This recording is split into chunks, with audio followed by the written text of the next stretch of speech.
दिल्ली के सभी वोटर्स जिन्होंने कि वोट नहीं दिया है कल, उन सबको शत शत नमन। भैया एक काम करो, तुम लोग तो है ना, सबसे पहले एक चुल्लू भर पानी लो और उसमें जाकर डूब मरो। भैया तुम लोग लोकतंत्र में रहने लायक हो ही नहीं, तुम्हें तो जो है डिक्टेटरशिप ही चाहिए। क्यों नहीं गए भैया वोट करने के लिए? अभी तक जो ईसीआई का डेटा आया है उसके हिसाब से 60.53% के करीब जो है वोटर्स ने वोट अपना दिया है। हालांकि ये आंकड़ा जो है लगभग 5:30-6 बजे का है। मुझे ऐसी उम्मीद है कि टोटल फाइनल आंकड़ा आते आते ये 63 या 63.5 या 63.7 के करीब ये आंकड़ा चला जाएगा। पिछली बार से लगभग आधे से 1% ये आंकड़ा रहेगा। बट बाकी के जिन लोगों ने जो है वोट नहीं दिया है, लगभग 36.5% के करीब लोगों ने वोट नहीं दिया है। भैया क्यों नहीं दिया वोट? इतना अच्छा इलेक्शन कमीशन ने जो है डे चुना था वेडनेसडे कि ना तुम मंडे की छुट्टी ले पाओ कि सैटरडे संडे मंडे 3 दिन घूमने चले जाओ, और ना ही फ्राइडे की छुट्टी लेके तुम 3 दिन घूमने चले जाओ। भैया वोट करना ना तुम्हारा कर्तव्य है। अब किसी की भी सरकार आए, तुम किसी को काम करने के लिए बोल नहीं सकते हो, स्पेशली जो तुम लोग 36-36.5% लोग हो। तुम लोग लायक ही नहीं हो, तुम लोग डिक्टेटरशिप के लायक हो। और अब जबान अपनी खोलना भी मत कभी कि हम इस सरकार से खुश नहीं है या हम उस सरकार से खुश नहीं है। वोट नहीं दिया तो तुम्हारे को बिल्कुल हक नहीं है किसी भी सरकार के खिलाफ बोलने का। तो दोस्तों ये तो खैर, जिन लोगों ने वोट नहीं दिया उन लोगों को तो क्या ही कहा जाए, जितना मैंने बोलना था बोल दिया है। बट अब मैं आता हूँ 12 के करीब एग्जिट पोल जो है वो आ चुके हैं। उसमें से तकरीबन, जैसा कि आप लोगों ने कल देख ही लिए होंगे, एग्जिट पोल 8 के करीब जो है वो बीजेपी को जिता रहे हैं। लगभग लगभग आप कह लीजिए कि 38 से लेके और 60 सीटें तक बीजेपी को दे रहे हैं। और 3 जो पोल हैं वो आपको जिता रहे हैं। वो आपको जो है तकरीबन 36 से लेके और 55 सीटें तक दे रहे हैं। और एक जो है वो ऑलमोस्ट टाई दिखा रहा है, जिसमें कि बीजेपी को हल्का सा एज है। तो मैंने भी दोस्तों अपना जो है एग्जिट पोल किया है। मैंने सोचा आपको मैं भी अपना एग्जिट पोल जो है वो आकर बताऊं। काफ़ी मेहनत लगी है दोस्तों। चाहता तो मैं कल रात को भी एग्जिट पोल दे सकता था, लेकिन कल तक मेरे पास पूरे आंकड़े नहीं थे। तो मैंने कहा अपने पास पूरे आंकड़े आ जाएं, एक एक चीज़ पे मैं श्योर हो जाऊं, उसके बाद ही जो है मैं अपना एग्जिट पोल वाला जो है वीडियो लेकर आऊं। तो भैया टोटल जैसा कि मैंने आपको बताया था कि 1,55,00,000 और 28,000 के करीब जो है रजिस्टर्ड वोटर हैं दिल्ली में। उसमें से अगर हम लोग ये मान के चलते हैं कि 63.5% के करीब जो है कल फाइनल फिगर आ जाएगी, बट मेरे जो एक्सपेक्टेशन है वो 63.5% के करीब है। तो वो बनती है जाके कोई 98,20,000 वोटर्स के करीब। तो भैया 98,20,000 जो वोटर्स हैं उन्होंने अपने मतदान का प्रयोग किया है। अब उन्होंने किसके पक्ष में मतदान किया है, चलिए आइए वो भी एक एक करके जो है देखते हैं। हम लोग वीआईपी सीट्स के बारे में भी जो है वो जानेंगे थोड़ा सा, कि कौन सी सीट जो है आराम से निकल सकती है और कौन सी चीज सीट में जो है जो कैंडिडेट है वो फंस सकता है। बट उससे पहले मैं आपको बताता चलूं कि जैसे मैंने आपको बताया 63.5% के करीब वोटिंग हुई है। तो किस पार्टी को कितने परसेंटेज ऑफ वोट्स मिलने की उम्मीद है? तो सबसे पहले शुरुआत कर लेते हैं आपसे। भाई आपको पिछली बार जो है 53.58% के करीब वोट मिले थे। बट इस बार जो है, जो मैंने कि आपको पहले भी बताया था कि 15% वोट कम हो रहे हैं आपके। बट 15% तो नहीं हो रहे, इस बार आपको मिल रहे हैं लगभग लगभग 40.7% के करीब। यानी कि उनके कह लीजिए 12.89% के करीब, लगभग लगभग 13% के करीब जो है वोट कम हो रहे हैं। 40.7% के करीब जो है उनको आपको वोट मिल रहे हैं। वहीं अगर बात करूं दोस्तों बीजेपी की, तो बीजेपी जो है वो 45% का आंकड़ा पार करती हुई नजर आ रही है। उनको 45.85% वोट मिल रहे हैं। महिलाओं ने भी जो है उनको काफी हद तक जो है वोट किया है बीजेपी को। एक जो यहाँ पे अभी तक होता आ रहा था वो ये था कि महिलाएं अधिकतर जो हैं वो वोट करती थी आपको। बट यहाँ पे एक थोड़ी सी अनॉर्मली ये है कि लगभग 83,50,000 करीब जो है मेल वोटर्स हैं और 71,25,30,000 के करीब जो है या 50,000 के करीब फीमेल वोटर्स हैं। तो होता क्या था कि जब तक 60% से ज्यादा जो है फीमेल वोटर्स वोट नहीं करती थी एक पार्टी को, तब तक जो है उस पार्टी की सरकार बनना मुश्किल होता था, क्योंकि ऑलरेडी 55% जो है मेल वोटर्स हैं और 45% जो है फीमेल वोटर्स हैं। बट इस बार जो है पासा थोड़ा सा पलटा है। अभी तक महिलाएं जो है वो आपको वोट करती आ रही थी, लेकिन अब जो है काफी हद तक महिलाओं ने जो है बीजेपी को वोट किया है, इसलिए बीजेपी का वोट परसेंटेज भी जो है पिछली बार से लगभग लगभग 7.25% से ज्यादा बढ़ा है। आपकी कांग्रेस की बात कर लेते हैं। कांग्रेस को जो है 9.1% जो है वो वोट शेयर मिला है। ज्यादातर उनको जो है वो मुसलमान इलाकों में वोट मिला है, और कुछ जो पुराने कांग्रेसी थे जो कि उनके कार्यकर्ता थे वो सोकर जागे हैं अब। उनको ऐसा लगता है कि एक बार आप साइडलाइन हो जाती है तो फिर दिल्ली में जो है वो बीजेपी और कांग्रेस के बीच में ही मुकाबला होगा। तो वो थोड़े से अभी जागे हैं, पूरे अभी जागे नहीं है। तो उनकी मेहनत की वजह से जो है वो एटलीस्ट अपने 2015 के जो चुनाव में उनको जितने वोट मिले थे उसके आसपास वो आने जा रहे हैं वोटर्स। 9.1% कांग्रेस को मिले हैं। अच्छा, ये टोटल होता है दोस्तों 95.65%। बाकी के लगभग लगभग 4.35% जो है वोट एक तरह से खराब ही हुए हैं कह लीजिए। बीएसपी को वोट मिलने जा रहे हैं 1.8%।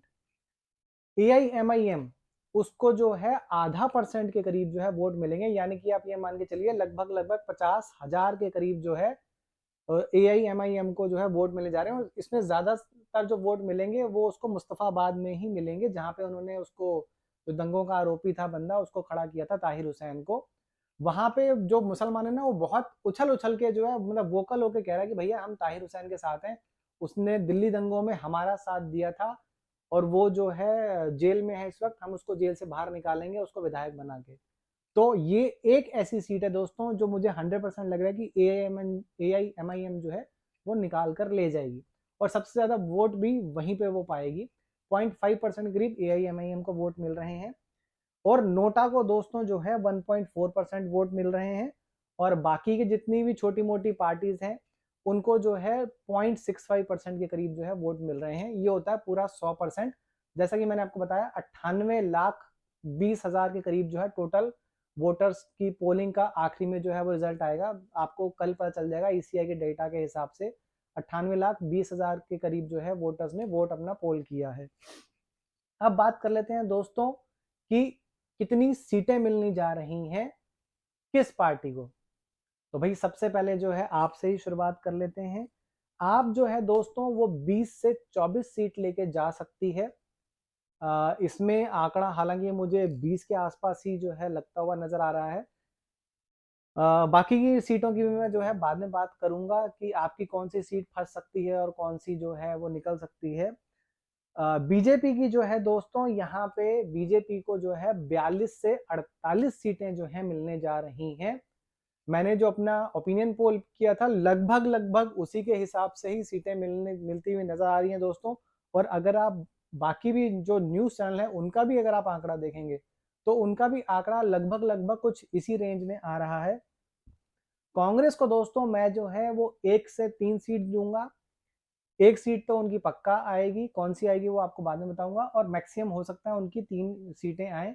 जितनी भी आएंगी वो मुस्लिम और दलित वाले जो इलाके हैं ना, जो वो 18 मेन सीटें हैं जहाँ पे कि मुस्लिम और दलित का गठजोड़ 50% के करीब बैठता है या उससे ज्यादा बैठता है, वहां पे कांग्रेस जो है अच्छा वोट लेके जो है कम से कम 1 सीट और ज्यादा से ज्यादा 3 सीट लेने जा रही है। और साथ में जैसे कि मैंने आपको बताया कि एआईएमआईएम जो है वो मुस्तफाबाद से जो ताहिर हुसैन की सीट है, मतलब ताहिर हुसैन जिसमें कैंडिडेट हैं, वो सीट वो लेकर जा रहे हैं। अब दोस्तों बात कर लेते हैं वीआईपी सीट्स की। नई दिल्ली जो है सीट वो सबसे ज्यादा इस वक्त इंपॉर्टेंट बनी हुई है। अच्छा, आप शुरू से देखते आइए, नई दिल्ली की ऐसी सीट है कि जो पार्टी वो सीट जीतती है उसी की सरकार बनती है, और ऑलमोस्ट सीएम भी ऑलमोस्ट क्या हमेशा सीएम उसी का बनता है। शीला दीक्षित के टाइम पे ले लीजिए आप, शीला दीक्षित के टाइम पे भी शीला दीक्षित जीतती थी वहां से और उन्हीं की सरकार बनती थी। शीला दीक्षित को हरा के अरविंद केजरीवाल आए, तब से अरविंद केजरीवाल की जो है सरकार रही है। उससे पहले भी मदन लाल खुराना वगैरह जितने भी हैं बीजेपी के जो थे, वो नई दिल्ली सीट से लड़कर ही जो है वो जीतते थे, और वहीं से जो है वो उनकी मतलब बीजेपी एक ही बार रही है 93 से 98 तक। तो उस टाइम पे जो है वो नई दिल्ली सीट जो जीता, अभी तक मतलब यही चलता रहा है, नई दिल्ली सीट जीतो और आप दिल्ली में सरकार बनाओ। तो यहाँ पे जो है दोस्तों टोटल मिलाकर 98,000 के करीब वोटर्स हैं। अब यहाँ पे भी पोलिंग परसेंटेज जहां तक मुझे ध्यान आ रहा है यहाँ पे शायद सिर्फ 57 या 58% ही पोलिंग परसेंटेज हुआ है, यानी कि मात्र 57,000 के करीब जो है वोट डले हैं यहाँ पे। अब 57,000 वोटों का दोस्तों ये हिसाब किताब है कि बहुत ही क्लोज कॉन्टेस्ट लगता है कि यहाँ पे होगा। बट मेरा ऐसा मानना है कि अरविंद केजरीवाल जो है यहाँ पे किसी भी हालत में 20,000 वोट भी नहीं लेके जा पा रहे हैं। वहीं अगर बात करूं प्रवेश वर्मा की, तो मुझे ऐसा लग रहा है कि उनको शायद 28,000 के करीब जो है वोट मिलेंगे यहाँ पे। और जो संदीप दीक्षित हैं, शीला दीक्षित के बेटे, उनको जो है तकरीबन तकरीबन आप मान के चलिए कि उनको शायद जो है यहाँ पे 8 से 10,000 के करीब जो है वोट मिल जाएं। बहुत हद तक पॉसिबिलिटी है दोस्तों, क्योंकि यहाँ पे वाल्मीकि समाज जो है उनके तकरीबन 15 से 16,000 वोटर्स हैं। वो बहुत नाराज हैं केजरीवाल से। अगर उन्होंने अपनी पूरी तरीके से नाराजगी दिखाई, उनका कहना ऐसा कि भैया ये बंदा हमारे बीच में से उठ के जो है एक तरह से आया, इसने जो झाड़ू का निशान भी अपनी पार्टी के लिए बनाया था 2013 का, वो भी हमारे ही कॉलोनी से जो है निकलकर उसने झाड़ू का निशान बनाया था। हमारी ही कॉलोनी में उसने जो है अपना एक तरह से रिवील किया था कि हमारा जो चुनाव चिन्ह होगा वो झाड़ू होगा। और आज की डेट में हमारी कॉलोनी में ये हालत है कि उनके एक विधायक का यहाँ पे पार्टी का ऑफिस भी नहीं है। मतलब अगर हम लोग अपनी शिकायत लेके जाएं तो किसके पास जाएं, कहाँ जाएं, क्योंकि साहब तो सीएम है, ये तो कभी पलट के अपनी कॉन्स्टिट्यूएंसी में आते नहीं है। आधा टाइम ये जेल में रहते हैं, आधा टाइम जो है ये अपने कामों में व्यस्त रहते हैं या चुनावों में व्यस्त रहते हैं। तो हमारा तो एक पार्टी का इनका कोई रिप्रेजेंटेटिव भी नहीं है, ना ही पार्टी का कोई ऑफिस है हमारे पास जहाँ पे हम जाके जो है इनको अपनी प्रॉब्लम्स बता सकें। तो वाल्मीकि समाज बहुत बुरी तरीके से नाराज है इनसे दोस्तों। और मिडिल क्लास को तो है ऑलरेडी तोहफा दे ही चुकी है बीजेपी जो है। 12,75,000 तक जो है टैक्स भी उन्होंने फ्री कर दिया है। और साथ में जो है वो जितने भी सरकारी अफसर हैं वहाँ पे, उनके भी जो 8वां वेतन आयोग है उसके गठन की जो है वो खबर आ चुकी है। तो उससे भी जो है मिडिल क्लास काफ़ी हद तक बीजेपी की तरफ जो है शिफ्ट हो चुका है।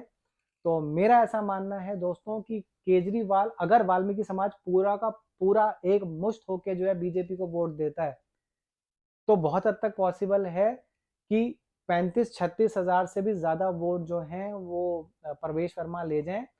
और केजरीवाल जो हैं शायद वो 10-12,000 वोटों तक ही सिमट जाएं। तो ये बात हुई दोस्तों नई दिल्ली विधानसभा चुनाव की।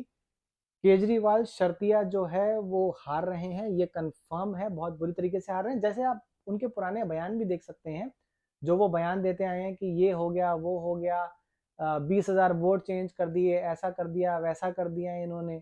तो वो खिसियानी बिल्ली खंबा नोचे वाली बात होती है ना, जो बंदा हार रहा होता है वही अपनी फ्रस्ट्रेशन निकालता है कि मैं इस वजह से हार रहा हूँ जी, मैं उस वजह से हार रहा हूँ, ये हो गया, वो हो गया। अच्छा, इसके अलावा दोस्तों आतिशी की बात कर लें तो आतिशी कालका जी से जो है उनको थोड़ा सा एज नजर आ रहा है। उनकी सीट फंसी हुई नजर आ रही है, मतलब ये तो नहीं कहूंगा कि वो हार रही हैं। अगर वो जीतेंगी भी तो 2,500 से ज्यादा वोटों से वो जीतती हुई नजर नहीं आ रही है। वो भी क्योंकि वो रमेश बिधूरी ने जो है बयान दिया था आतिशी को लेके, उनके माँ बाप को लेके। तो इसके लिए जो है थोड़ा सा एक स्लाइट एज जो है वो आतिशी को है। पर जीतेंगी तो वो 2,500 वोटों से ज्यादा नहीं जीतेंगी। अगर हम लोग बात करें मनीष सिसोदिया की सीट की, जंगपुरा की, तो मनीष सिसोदिया भी हारते हुए नजर आ रहे हैं। उनकी भी बहुत बुरी हालत हो रही है। वो कम से कम आप ये मान के चले कि 15,000 वोटों से वहां से हारेंगे। उनकी भी फ्रस्ट्रेशन साफ जो है वो नजर आती है।